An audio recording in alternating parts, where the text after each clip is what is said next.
Same টাইমে এসে ওই নদীর সামনে বসে থাকে, বসে বলছে, ওরা আলোচনা করছে, হেভি খুশি, যদি একটা বাদর মানুষ হয় তাহলে খুশি তো হবে, হবে এক্সাইটেড, আলোচনা করছে, আড্ডা মারছে, বসে কথা বলছে।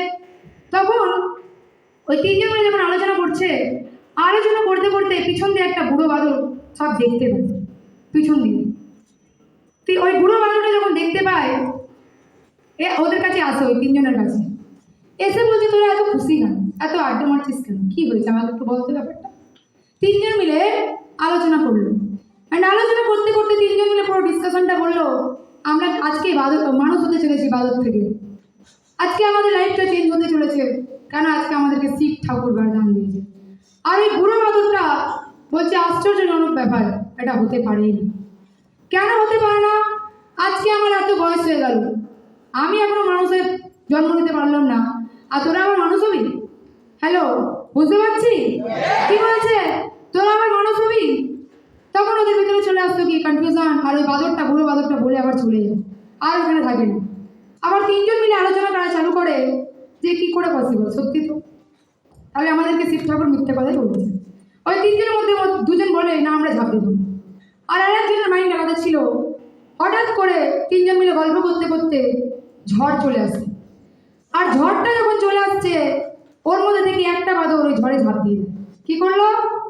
আরে বুঝতে পারছি, ওই ঝড়ের মধ্যে আরেকটা ছেলে, বাদর যে ছিল, ঝাঁপ দিয়ে দেয়, অ্যান্ড ঝাঁপ দেওয়ার পরে সুন্দর একটা হ্যান্ডসাম দেখতে নায়কের মতো ছেলে বেরিয়ে যায় ওই নদীর মধ্যে থেকে। আর যখন বেরিয়ে যখন চলে আসছে, ওই দুটো বাদর অবাক, আর অবাক হয়ে জিজ্ঞাসা করছে, তুই যখন ঝাঁপটা দিলি আমাদেরকে বললি না? তারপরে বাদরটা অ্যান্সার দেয়, আমি ভাবলাম ওই বুড়ো মানুষের বাদরে যদি সত্যি শক্তি হয়, আমি যদি ঝাঁপ দিই তো মরবো না, মরবো কি?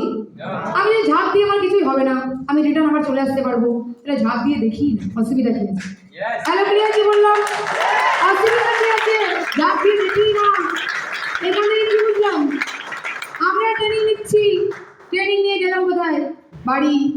বাড়ি গিয়ে কাকে জানাচ্ছি, আপনার বাড়িতে আসলো কে? কাকু, গামছা পরে লুঙ্গি পরে চলে আসলো খৈনি মেলতে মেলতে, এসে বলছে, বলতো কি ছিল ব্যাপারটা?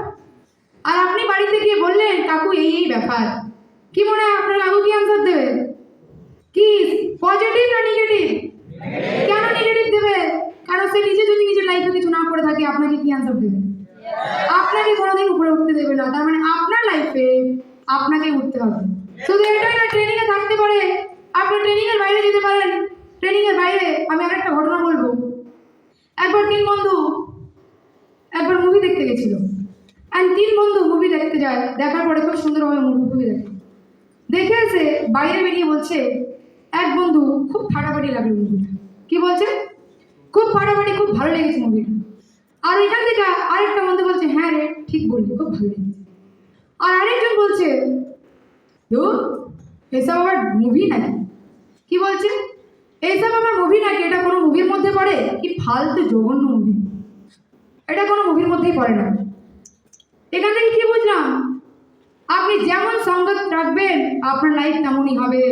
ট্রেনিং নিতে এসছেন, ট্রেনিং এর বাইরে, ট্রেনিং এর রাস্তায় হতে পারে আপনার পাশে থাকতে পারে এরকম, কি বলবে, এটা আবার ট্রেনিং নাকি, এটা কি সাবজেক্ট? হতেই পারে, কারণ আজ থেকে 3 বছর আগে আমার সাথে একটা বান্ধবী ছিল, ট্রেনিং দিত, তার নাম ছিল প্রিয়াঙ্কা, আজকে সে নেই। কেন? তার চিন্তা ভাবনা সেরকম ছিল না, তাই আজকে সে বিয়েও করে নিয়েছে, একটা বাচ্চা হয়ে গেছে, আর আজকে আমি ওর জায়গায় আজকে এখানে আছি। কেন?